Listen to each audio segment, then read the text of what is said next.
तालुक्यातील दादू माया भोईर चौक 4 फाटा येथे श्री राघोबादेव प्रकल्पग्रस्त या रिक्षा चालक मालक सामाजिक कल्याणकारी संस्था काळाधोंडा उरणकोट नाका या शेतकऱ्यांचे नामांकन फलकाचे अनावरण करण्यात आले।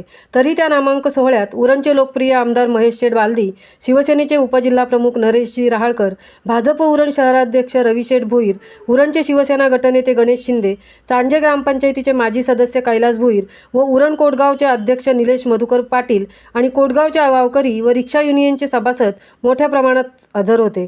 महामुंबईसह जगदीश भोईर, उरण।